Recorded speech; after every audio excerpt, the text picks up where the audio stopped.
Desde un territorio sin ley en la República Democrática del Congo, Al mirar a alguien no puedes saber si es un asesino. pasando por la caja negra de la moral humana ¿O sería malo que el alma no sea más que un mecanismo?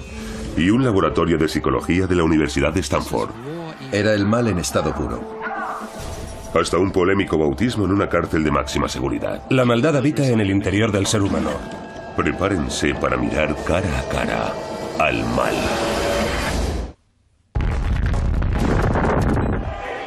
La maldad. A ella se le achaca la crueldad más absoluta e inimaginable. Es una oscura fuerza externa a la que todos somos vulnerables y que debemos esforzarnos para reprimir. ¿O está en nuestro interior? ¿Es una mancha en el alma? ¿O una disfunción cerebral? ¿O no es más que una palabra que utilizamos para distanciarnos de un comportamiento genuinamente humano? En mi opinión, uno de los puntos más importantes para entender que el mal existe es que nos demos cuenta de que lo que vemos son sus últimas consecuencias, el resultado definitivo. Vemos la solución final de Hitler, la masacre del Instituto Politécnico de Virginia, pero no el proceso de la maldad. En 1971, Philip Zimbardo, profesor de psicología de la Universidad de Stanford, se dispuso a estudiar el proceso de transformación que lleva a las personas a cometer actos de maldad. Hizo que se detuviera a 9 jóvenes. La policía los metió en los coches. Encendió las luces y las sirenas. Los vecinos salieron a mirar qué estaba pasando y todos se preguntaban qué habrían hecho aquellos chicos para meterse en problemas. Ninguno de ellos había hecho nada malo. Eran chicos normales y sanos. No tenían antecedentes penales, ni de consumo de drogas, ni enfermedades mentales o físicas de ningún tipo. Aquellos chicos se presentaron voluntarios para un estudio del comportamiento. Fueron seleccionados entre 75 personas que respondieron a un anuncio que pusimos en el periódico para hacer un estudio sobre la vida en las cárceles. Y en el sótano del Departamento de Psicología de Stanford, esperando a los presos del experimento, había otros 9 jóvenes voluntarios que iban a actuar como funcionarios de la prisión. Zimbardo y su equipo habían convertido el sótano del Departamento de Psicología en una cárcel. El experimento de la cárcel de Stanford fue uno de los primeros estudios en los que se analizó cómo influye la situación en que nos hallamos en el comportamiento humano. ¿En qué medida somos seres cariñosos, atentos, generosos y altruistas? ¿Y a cuántos de nosotros no nos costaría demasiado acabar siendo asesinos o participando en un genocidio? A quienes participaban como presos se les encerró en celdas de 3 en 3, y como en las cárceles reales, se les facilitaron uniformes y números de identificación para despojarlos de su individualidad. Los guardias llevan uniformes de estilo militar. Los presos no llevan más que unas batas con un número cosido a la espalda. Los números sustituían sus nombres. Iban a ser su nueva identidad. 8612-4157. En poco tiempo no serían más que ese número. El preso número 819 es un mal recluso. Hizo daño a la cárcel y todos pagaremos. Los guardias llevaban gafas de sol. Todo tenía una razón de ser. Las gafas de espejo te desproveen de humanidad. La mayor parte de nuestra humanidad al interactuar con otras personas se transmite a través del contacto visual, del hecho de mirarnos a los ojos. Si pones una barrera, a la gente le resulta más fácil maltratar a los demás. Lo que sucedió en los 5 días siguientes conmocionó a la comunidad científica.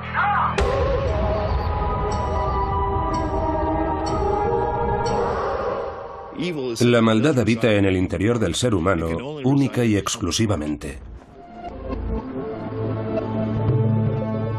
En 1994, el reverendo Roy Radcliffe visitó la cárcel de máxima seguridad de Portage, Wisconsin, para conversar sobre la Biblia con un hombre condenado a 16 cadenas perpetuas consecutivas. Un hombre que para muchos era la maldad personificada. Conocí a Jeffrey Dahmer el 20 de abril de 1994. Ese día se ha quedado grabado en mi memoria. Aquel día, la labor de Radcliffe era determinar si iba a ayudar a Dabner, que había asesinado y mutilado a al menos 17 víctimas inocentes, a encontrar el perdón ante los ojos de Dios.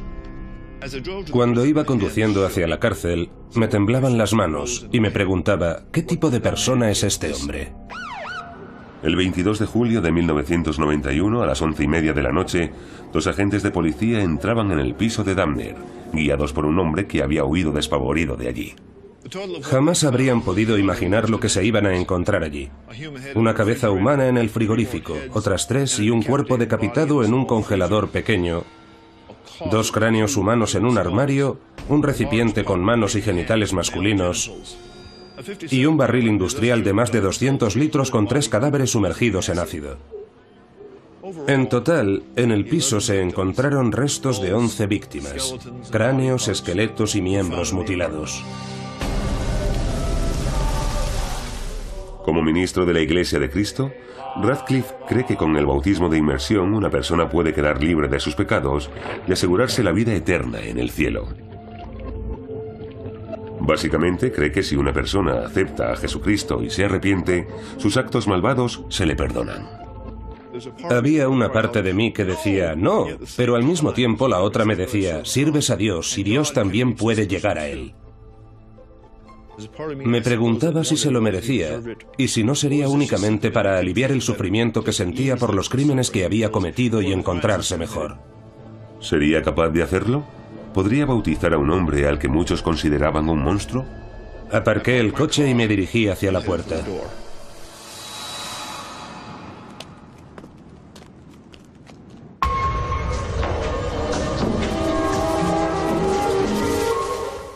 Cuando un huracán destruye un pueblo es algo terrible, pero no pensamos que el huracán sea malvado. ¿Por qué no? Porque el huracán no es un ser consciente. Pensemos en un tigre que mata a un niño en una aldea. El tigre puede ser consciente en cierta medida de lo que está haciendo. Tiene una intención. Puede que piense, voy a ir a por ese niño en lugar de a por ese otro porque parece más tierno. Pero tampoco pensamos que el tigre sea malvado. Así que, ¿qué más tiene que darse para que algo que es malo pase a ser malvado? Jonathan Cohen, de la Universidad de Princeton, y Joshua Green, de la de Harvard, creen que la maldad es una creación de la mente humana, de la moral. Así que para que un individuo lo entienda, tiene que distinguir entre el bien y el mal. ¿En qué parte de nuestro cerebro reside esa capacidad? Green y Cohen usan imágenes de resonancia magnética para observar los mecanismos que se activan en el cerebro cuando hacemos juicios morales. Como científicos es difícil saber exactamente a qué hacemos referencia cuando hablamos del bien y del mal. Pero una misma persona puede no actuar siempre en beneficio propio. Algunas veces sí y otras no. Los participantes en los estudios del Laboratorio de Neurociencia y Control Cognitivo de Princeton son voluntarios, personas normales y sanas. Vamos a entrar en la sala, te vas a tumbar y te vamos a introducir en el aparato de resonancia. Y te mostraremos unos textos que describen una escena, una situación. Tienes que leer las preguntas que aparecen en pantalla y responder pulsando los botones. Vamos a captar imágenes de tu cerebro mientras tomas decisiones morales. La resonancia magnética funcional muestra qué partes del cerebro se activan mientras realizamos una tarea determinada al detectar a qué regiones concretas del cerebro llega sangre oxigenada. Con este método, Green, Cohen y su equipo quieren elaborar un mapa de la geografía moral del cerebro. ¿Son la bondad y la maldad fruto de la actividad de neuronas cerebrales? A fin de cuentas, el cerebro es un mecanismo, algo que hace cosas, y lo que hace depende de las circunstancias en las que se encuentre y su capacidad para valorar los resultados. Y como cualquier otra tecnología o cualquier otra máquina, se puede utilizar para el bien o para el mal.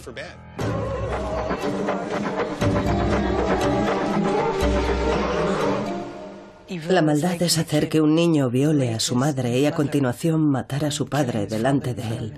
Eso es un acto de maldad.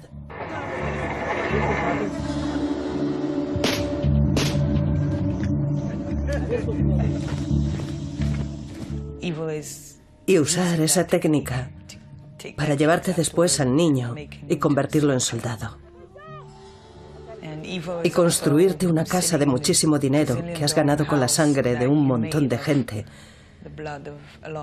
y que te dé totalmente igual. Aya Snirson es la jefa de la Oficina del Programa Mundial de Alimentos de las Naciones Unidas del Este del Congo y supervisa la distribución de 3.000 toneladas, 3 millones de kilos, de ayuda alimentaria de emergencia cada mes. Ha sido testigo de cómo las circunstancias pueden empujar a una buena persona a hacer cosas impensables. Aquí habitualmente nos encontramos cadáveres a los que se ha extirpado el corazón, los órganos sexuales, una costilla. Es aterrador. Actualmente la situación es tan peligrosa que Aya debe viajar en un convoy de cascos azules de la ONU.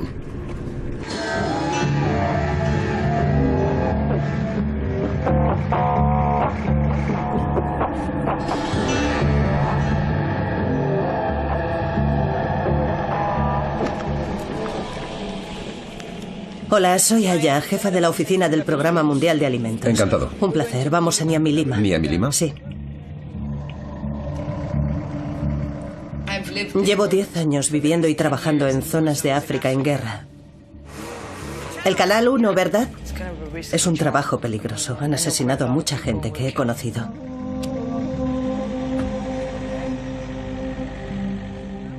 La República Democrática del Congo está situada en una zona muy conflictiva que aún se está recuperando de una de las guerras más mortíferas desde la Segunda Guerra Mundial y la más larga de la historia moderna en el continente africano.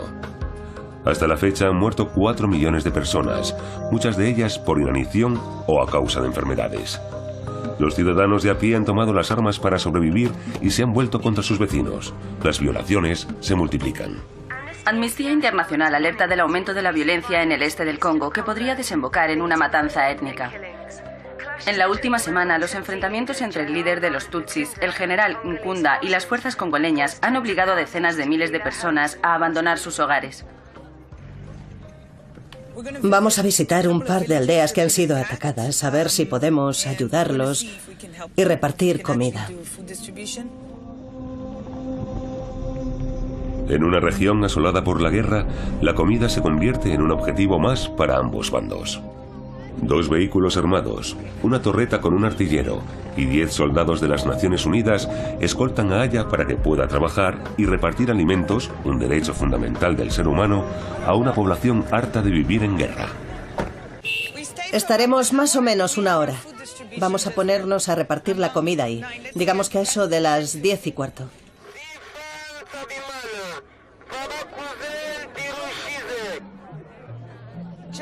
Hola.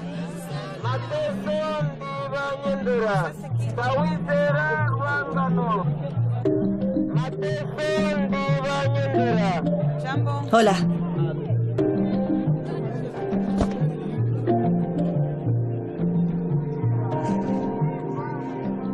El reparto de comida transcurre como estaba previsto. Pero Aya se entera de que esa noche han asaltado la aldea. Empezaron a disparar y le dieron a un niño en la cabeza que murió al instante. Nosotros salimos corriendo. Muchas gracias. Gracias. Ahora, al este del Congo no hay nadie que mantenga el orden y eso tiene aterrorizada a la población.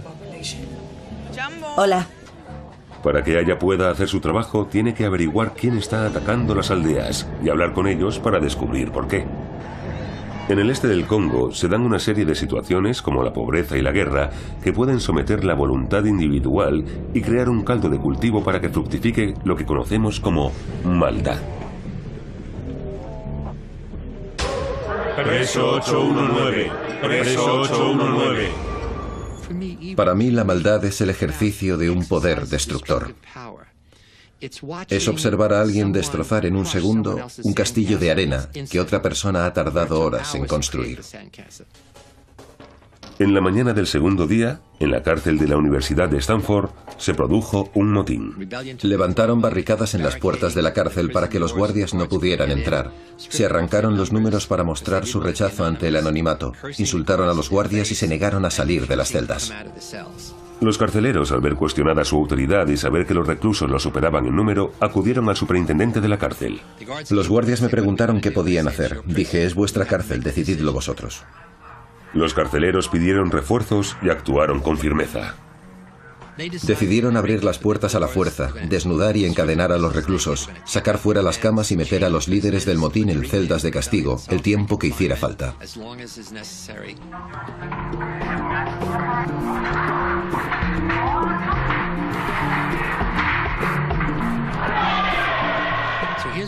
Ese es uno de los guardias, rociando la celda con el chorro helado de dióxido de carbono de un extintor. El sadismo requiere un cierto grado de ingenio e iniciativa, y en este caso, además, de creatividad. Finalmente la rebelión se sofocó y los guardias probaron la sensación de poder y autoridad por primera vez. Pero tenían otra cuestión que plantearse. ¿Cómo iban a evitar que se produjesen incidentes o motines de nuevo? La respuesta era sencilla: acabando con su fortaleza psicológica. Es increíble. Nos han dejado sin ropa. En solo 36 horas, el primer preso, el 8612, se derrumbó y tuvo una crisis nerviosa. Empezó a gritar, a llorar y a actuar de forma irracional. La tortura psicológica funcionó. Había empezado a producirse una transformación asombrosa. Ese fue el punto de inflexión en el que unos chavales que estaban jugando a polis y ladrones empezaron a asumir en serio el papel de carceleros. La maldad es un proceso, es una pendiente resbaladiza, una bola de nieve que va creciendo y que cuando empieza uno no imagina hasta dónde le puede llevar. Por eso tienes que resistirte desde el primer momento. Si no lo haces, el siguiente paso resulta más fácil, y el siguiente, y de pronto has llegado al último paso y te has convertido en un criminal.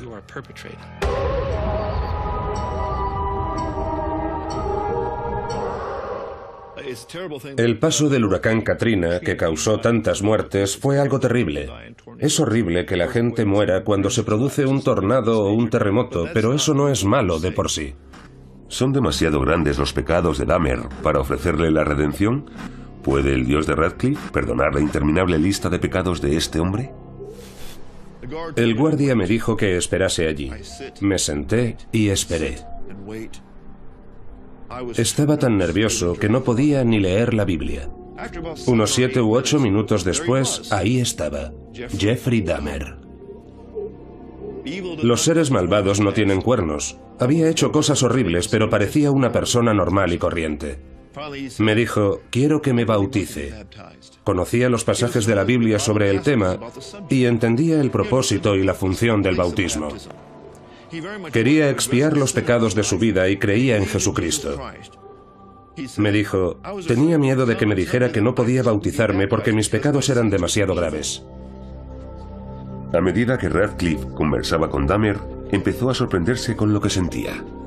Durante la conversación nos miramos a los ojos y hablamos con franqueza, y empecé a encontrar cosas de él que me causaban admiración, como su forma de valorar la verdad y su deseo de comprender a Dios y parecerse a Él cada vez más.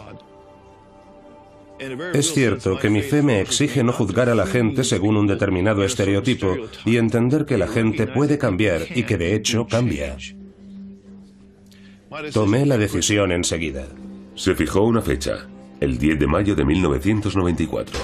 Preso 819, preso 819. Al cuarto día, la transformación que había empezado a producirse en los guardias tras haber sofocado la rebelión de los presos seguía avanzando. A uno de los guardias, que era, por así decirlo, el más malvado, el más sádico y el más ingenioso para inventar tácticas que quebraban la moral y la resistencia de los presos y evitar más motines, los reclusos lo apodaban John Wayne. Chicos, hay que tomar una decisión.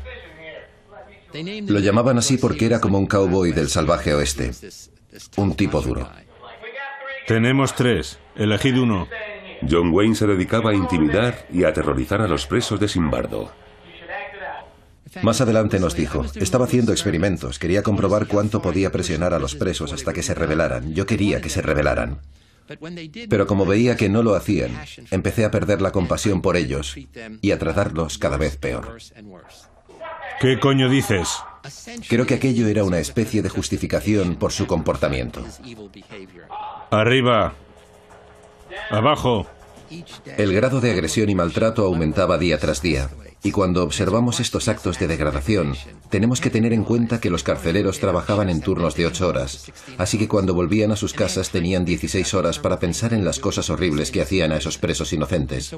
Suponíamos que cuando volvieran se sentirían culpables o avergonzados y relajarían el trato que les dispensaban.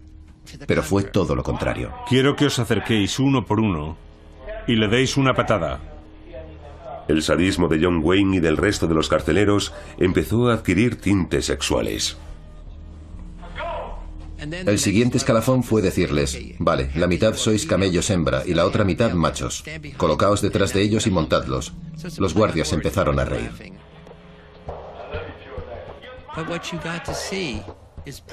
Así que los carceleros estaban obligando a los presos a simular que estaban sodomizando a sus compañeros. ¡Saltad, unos por encima de otros! No olvidemos que eran alumnos universitarios que participaban en un experimento sobre la psicología del encarcelamiento. Estos jóvenes sanos y normales, seleccionados para el experimento, tenían un comportamiento cada vez más irreconocible y disfrutaban cada vez más con las sádicas prácticas con las que humillaban a los presos, a los que les habían hundido física y moralmente. Cuando vi que empezaban a aumentar las humillaciones sexuales, me di cuenta de que los guardias se habían metido demasiado en el papel. Empezaban a surgir todos los tipos de comportamiento sádico, muy similares a los que había observado en los reservistas del ejército estadounidense de la cárcel de Abu Ghraib. En 2004 aparecieron informes en los que se hablaba del maltrato a los prisioneros de la cárcel de Abu Ghraib en Irak. Se acusaba a los soldados y agentes de los servicios de inteligencia estadounidenses de haber torturado a los presos.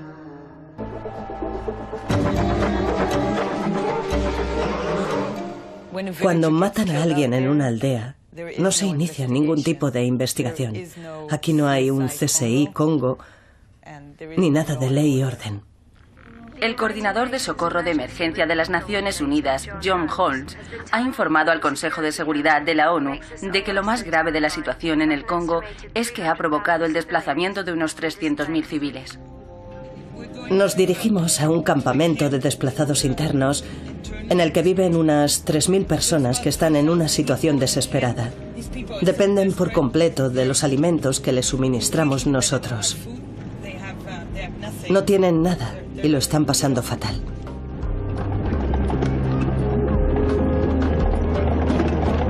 Quienes acaban aquí suelen ser quienes más han sufrido las consecuencias de la guerra, que abandonan sus casas y se refugian en los campamentos en busca de alimento, cobijo y seguridad. ¿Qué tal? Bien. Me alegro.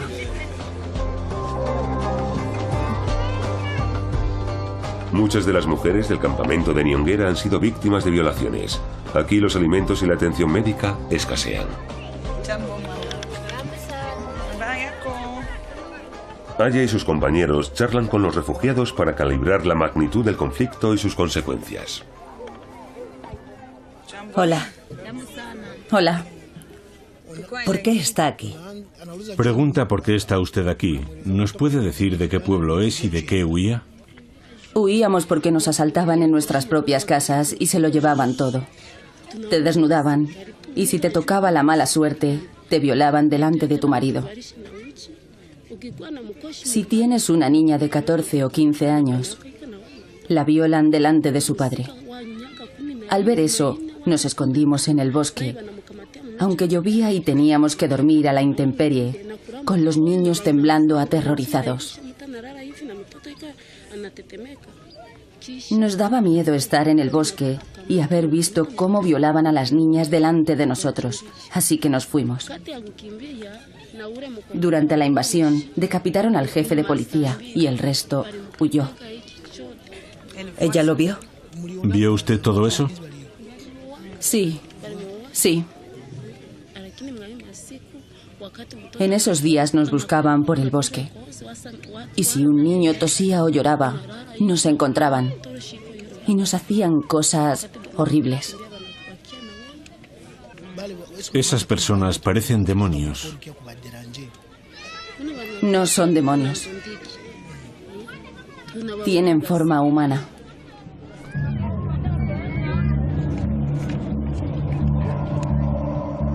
Este conflicto, que está arraigado en el tribalismo y las disputas fronterizas, nos ha hecho ser testigos de las mayores atrocidades imaginables. Lo que hace tan difícil entender este tipo de barbaridades es que quienes las cometen son gente corriente, ni demonios, ni monstruos, ni psicópatas. Esta gente no puede volver a su casa. Están asustados y tienen miedo de que vayan a matarlos. Yo tampoco volvería. Es muy arriesgado. Y nadie quiere morir. El convoy de la ONU que escolta a Aya se dirige ahora hacia el norte, a una aldea asaltada recientemente. Van en busca de los hombres acusados de atacar a los civiles y robarles la comida. Da la sensación de que está vacía y abandonada. No estaba así la última vez que vinimos. Hay muy poca gente.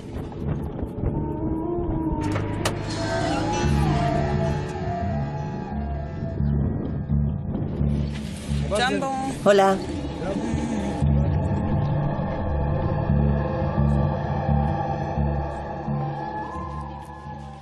¿Dónde está todo el mundo? ¿Hay alguien? ¿Tienen miedo de mí?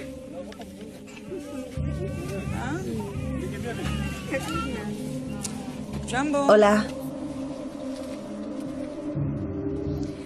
Aquí pasa algo raro, está muy vacía. Aya encuentra a los habitantes que quedan y los reúne en el centro de la aldea para hablar con ellos. A ver, ¿alguien me podría contar lo que ocurrió la semana pasada? ¿Hubo algún ataque? Aquí hay disparos todos los días. Vale, voy a hablar con este hombre. ¿Quiénes están disparando y asaltando la aldea? Solo dice que hay gente armada. Creo que tiene miedo de decirnos quiénes son. Esta gente necesita ayuda, pero hay que hacerlo como hay que hacerlo.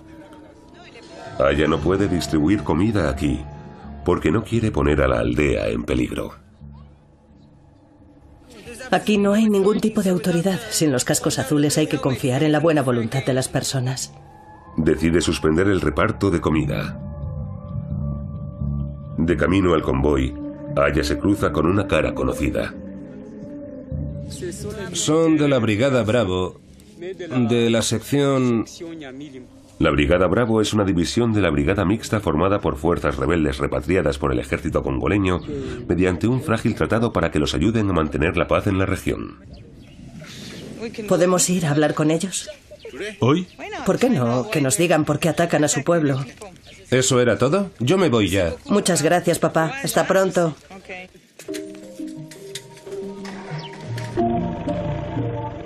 El convoy de Aya avanza hacia el norte. Se dirigen al campamento base de la Brigada Bravo para intentar hablar con ellos cara a cara.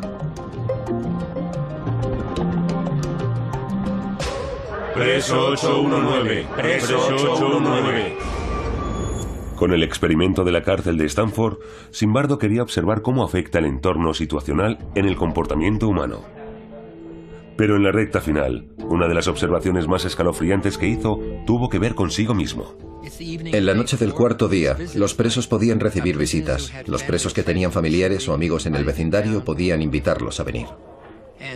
Y es una de las pocas veces en que yo intervine en el experimento. Ahí estoy, entrando para vigilar la sala de visitas. Cuando vi la grabación, me sorprendí por la postura que adopté, por el lenguaje no verbal. Al salir del patio, llevaba las manos agarradas detrás de la espalda. Es la postura que adoptan las figuras de autoridad.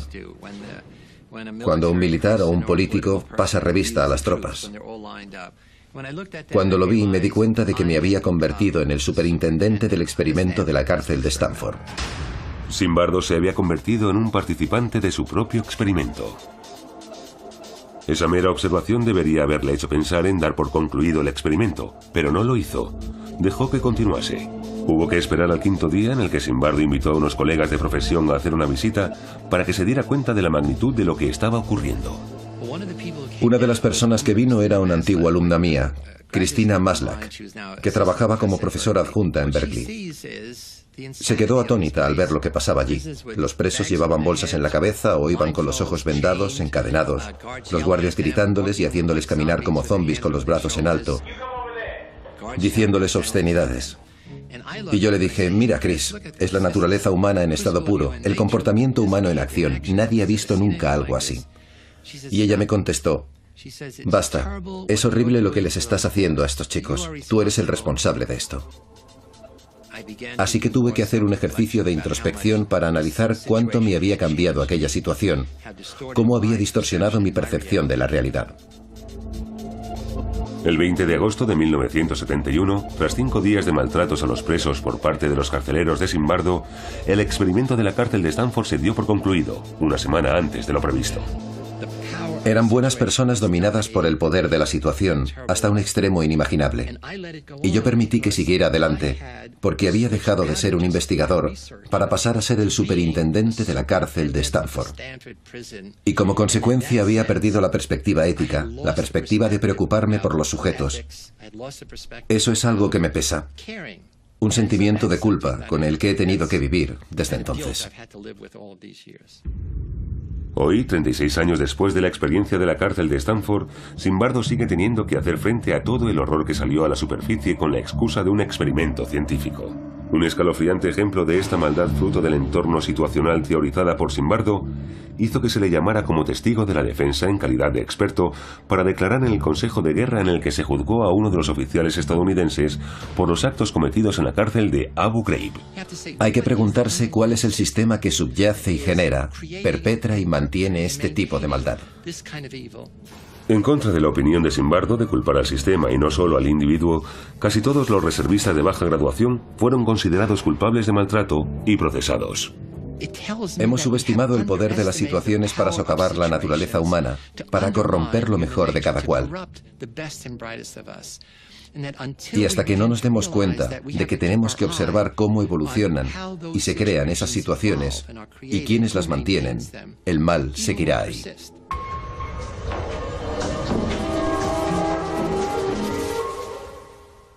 Una de las ventajas de contar con las técnicas de imagen cerebral es que podemos observar qué partes del cerebro intervienen en los distintos momentos y cuáles se activan en función de los distintos tipos de decisiones que tomemos. En el Laboratorio de Neurociencia y Control Cognitivo de Princeton, Jonathan Cohen y Joshua Green trabajan para aislar la mecánica de los juicios morales, nuestro sentido del bien y del mal, trazando los patrones de los procesos neurológicos. La toma de decisiones morales no es un único proceso, son dos procesos muy distintos que en ocasiones rivalizan. Dentro tendrás un espejo a la altura de la vista. Heather, otro de los sujetos del estudio, se va a enfrentar al segundo dilema, diseñando para contraponer dos fuerzas opuestas en su cerebro.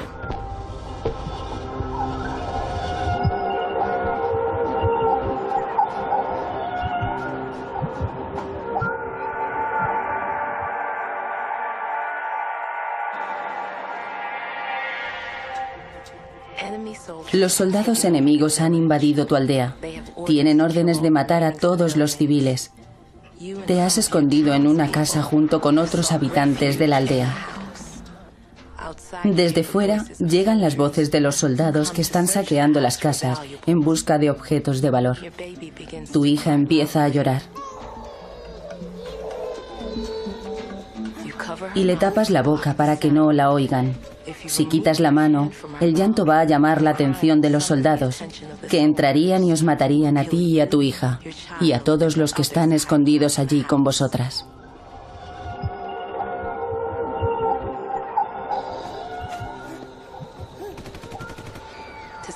Para salvarte a ti y al resto del grupo, tienes que asfixiar al bebé. ¿Te parece apropiado asfixiar a tu hija para salvarte y salvar a los demás? Algunas personas responden que sí y otras que no. ¿Mataría Heather a su hija para salvar al grupo?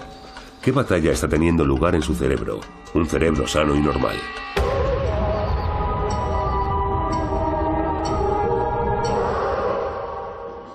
Tras su reunión inicial en la cárcel con el asesino en serie Jeffrey Dahmer, el reverendo Roy Radcliffe ha determinado que es un buen candidato para recibir el bautismo y el perdón de Dios. El bautismo significa morir al pecado y renacer a una vida nueva. Todos los pecados son malos a ojos de Dios. Ningún pecado es tan malo como para que la sangre de Cristo no lo pueda lavar. La fecha elegida para el bautismo fue el 10 de mayo de 1994. Un eclipse solar envolvió la cárcel en un halo espectral. Para Radcliffe era como si el propio Dios estuviera observándolo todo. Primero pasé todos los controles y los trámites necesarios para poder reunirme con Jeff. Se confesó conmigo en el despacho del capellán. Después me escoltaron desde allí hasta la enfermería, donde tienen una especie de bañera metálica que utilizan para tratar a los reclusos cuando tienen lesiones de espalda. Y cuando abrieron la puerta, Jeff ya estaba metido en la bañera. Estaba en posición fetal y lo único que le sobresalía del agua era la cabeza. Me estaba mirando, me dirigí hacia él, le coloqué las manos sobre la cabeza y dije: yo te bautizo en el nombre del Padre, el Hijo y el Espíritu Santo, para que tus pecados sean perdonados, y le sumergí la cabeza. Cuando la sacó le dije: bienvenido a la familia de Dios, y me contestó: gracias. Fue una ceremonia muy tranquila y silenciosa, pero muy hermosa a la vez. No hubo cánticos celestiales ni nada por el estilo, pero sí un silencio que tenía algo de sagrado, algo muy bonito que recordar. Creo que el bautismo de Jeffrey Dahmer es el triunfo del bien sobre el mal, especialmente en su caso. Cuando Radcliffe salió de la cárcel, no podía imaginar cómo iba a afectar a su vida este acto de fe y perdón. Sigo viviendo bajo la sombra de los actos malvados de Jeff. Era un día oscuro, y esa oscuridad me ha seguido de alguna manera también en mis experiencias con Jeffrey Dahmer.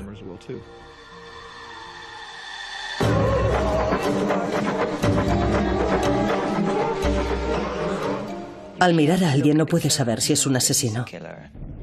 Aya Snirson, responsable del Programa Mundial de Alimentos en el Congo, se dirige al norte del país, al campamento base de la brigada. Su intención es entrevistarse con el comandante regional, que está a las órdenes del general Nkunda, acusado de numerosos crímenes de guerra. Aya trata de averiguar si son sus tropas las que están aterrorizando y obligando a la población a abandonar sus hogares. ¿Y por qué? En un estado de corrupción generalizada, donde los derechos humanos se pisotean de forma descontrolada y la administración de justicia brilla por su ausencia, es raro que nadie cuestione a los estamentos militares.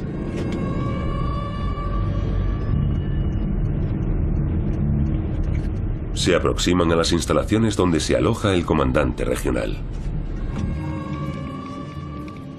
¿Veis que está lleno de soldados? Madre mía, tenemos que apagar la cámara.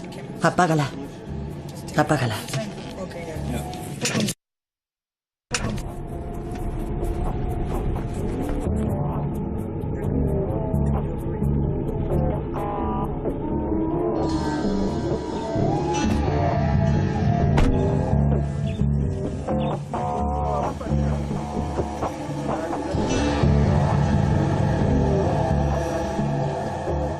Aya entra en el despacho del comandante.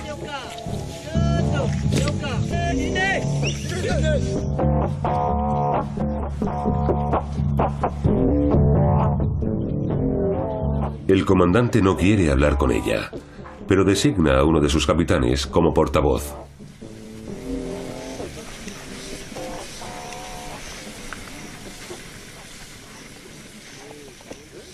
¿Me puede decir su nombre y rango? Me llamo Johnny Money. Estoy a cargo de la disciplina de esta brigada. Me gustaría saber si me podría explicar por qué hay tantos desplazados en esta región. Hemos trasladado a la población como medida de precaución. Somos militares. Los militares respetamos lo que se llama cadena de mando. Cierto. Estamos a las órdenes de los oficiales de rango superior. Nos limitamos a cumplir órdenes. Si se nos ordena que hagamos una incursión, iremos. Somos soldados, obedecemos órdenes. Si se nos da una orden, la obedecemos. Gracias. Se limitan a cumplir órdenes. A ella le resulta difícil aceptarlo.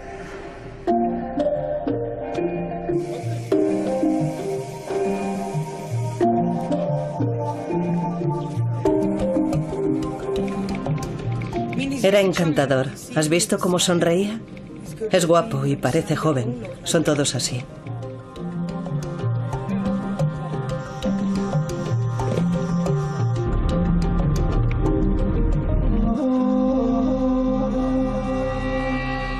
Tres días después de que nuestro equipo visitara el campamento base de la brigada, se descubrieron 3 fosas comunes. Los soldados de la ONU destacados al este del Congo han encontrado 3 fosas con varios cadáveres en una base militar que los rebeldes leales al exgeneral Nkunda habían abandonado hace unos días. Se desconoce quiénes pueden ser las víctimas y cuántas están enterradas allí. Algunos informes apuntan a que podría haber 27 cadáveres. Para las víctimas, la vida no es barata, pero para los asesinos sí. Cada vez es más difícil ver tanta miseria y sufrimiento a diario. Después de 10 años cada vez me preocupa más. No me he insensibilizado. Y creo que si todos nos preocupáramos un poco, podríamos hacer maravillas.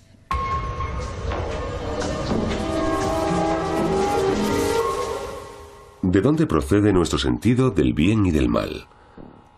Para Cohen y Green, la respuesta empieza por descubrir los mecanismos que nuestro cerebro emplea para hacer juicios morales. Heather está en el interior del aparato de resonancia magnética de Princeton y se enfrenta a un dilema de vida o muerte. Tiene que tomar una decisión. ¿Te parece apropiado asfixiar a tu hija para salvarte y salvar a los demás? Observamos que cuando la gente responde que sí, vuelve a haber más actividad en la corteza prefrontal dorsolateral. Es decir, es la parte del cerebro responsable del control cognitivo la que se está imponiendo a la respuesta emocional. La respuesta emocional te dice, no lo hagas, es horroroso. Pero entonces esta otra respuesta te salta con, si no lo haces va a morir todo el mundo. Por lo menos puedes salvarte tú y salvar al resto del grupo. Y esa parte más racional del cerebro es la que interviene, y cuando lo hace podemos visualizarlo en el cerebro. En este caso, la respuesta de Heather es no. No asfixiaría a su hija en una situación así. Si es como otras personas, su cerebro mostrará un aumento de la actividad en la corteza prefrontal media y en la corteza cingular posterior, lo que indica que ha basado su decisión en un sentido emocional del bien y el mal.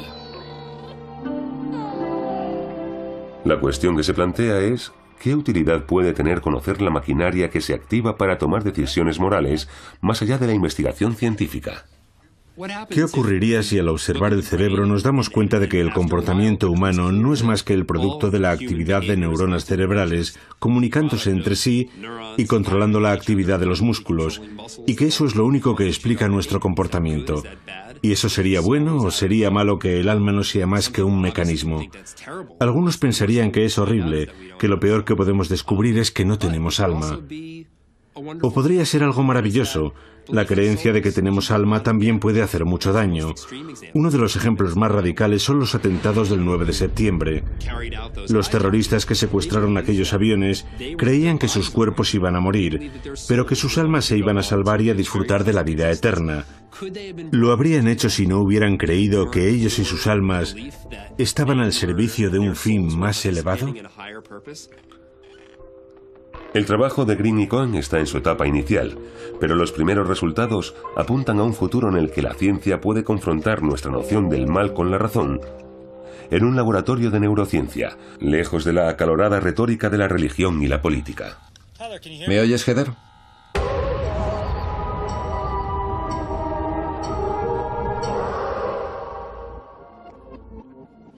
¿Qué es el mal y cómo reaccionamos ante él? Cuando la noticia del polémico bautismo de Dahmer empezó a circular, Radcliffe se dio cuenta de que no había sabido prever la reacción de su congregación. ¿Que si había tenido la sensación de que me consideraban un colaborador del mal? Nunca nadie me dijo algo así a la cara. Posiblemente eso diga mucho de la hipocresía de la gente. Radcliffe asegura que la mitad de su congregación se fue, en rechazo al bautismo de Dahmer. Uno de mis pasajes favoritos de la Biblia habla sobre el mal. En lugar de tratar de explicarlo, debes prestarte a ayudar y consolar a la persona afligida. Lo que lamento es que la gente no haya respondido como yo creía, no haber sabido interpretar a la gente y no haber visto cómo se sentían. Pero no me arrepiento de lo que hice. 6 meses después de su bautismo, Jeffrey Dahmer fue asesinado por otro recluso. Yo creo que Jeff está en el cielo. Para ir al cielo hay que tener fe en Jesucristo, y Jeff la tenía. Nos levantamos para cantar.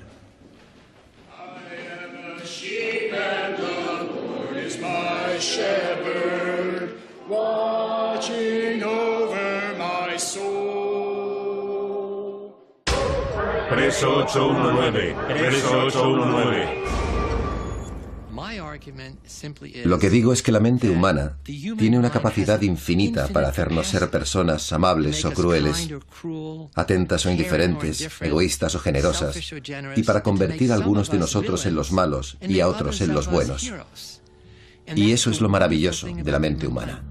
Zimbardo cree que cualquier persona es capaz de ser infinitamente cruel, pero que somos igual de capaces de ser enormemente bondadosos. Mientras intentamos entender qué es lo que lleva a las personas a cometer actos de maldad, lo realmente importante es que no nos limitemos a poner a la naturaleza humana frente al espejo, sino también a nosotros mismos.